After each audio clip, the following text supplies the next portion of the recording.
ప్రభువు యొక్క రాజ్యము శాశ్వత రాజ్యము. ఆయన రాజ్య పరిపాలన తరతరములు ఉంటుంది అని భక్తుడు దేవుని బహుగా స్తుతిస్తూ ఉన్నాడు. ఈ లోకములో ఈ రాజ్యాలన్నీ కూడా సోదరులారా, ఎప్పటికప్పుడు మనుషులు ఈ లోక అధికారాన్ని పొందిన వారు మారిపోతూ ఉంటారు. ఎవరి ఇష్టం వచ్చినట్లు వాళ్ళు మనుషులను పాడు చేస్తూ ఉంటారు. కానీ మన తండ్రి రాజ్యము శాశ్వతమైనది.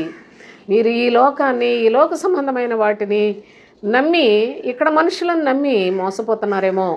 ప్రభు అయిన తండ్రి ఆయన యొక్క రాజ్యంలో చేరాలి, ఆయన రాజ్యము కొరకే నేను సిద్ధపడాలి, నా ప్రభు యొక్క పరిపాలన తరతరములు ఉంటుంది అని విశ్వసించినట్లయితే అది ఎంత క్షేమకరమో, ఎంత సంతోషకరమైంది, ఎంత సమాధానకరమైంది.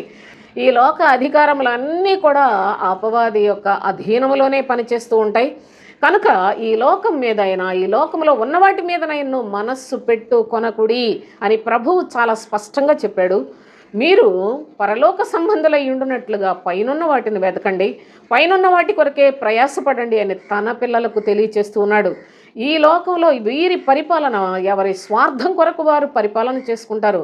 మన ప్రభువు ప్రాణము పెట్టి తన యొక్క స్వరక్తాన్ని ఇచ్చి సంపాదించుకొనిన సంఘము అను పరిశుద్ధుల యొక్క పరివారము యుగ యుగములు ప్రభువుతో కూడా ఉంటుంది. కనుక ఆ పరిపాలన కోరుకుందాం. మన యొక్క ఆత్మలు సదాకాలము తండ్రి యొక్క పరిపాలనలో ఉండాలని కోరుకుందాం. ఈ దేహాన్ని ఎంత కట్టడి చేసినా, ఎంత మరి శ్రేష్టమైన వాటితో పెంచి పోషించి గొప్ప చేసినా ఇది మన్నైపోయేదే సోదరులారా.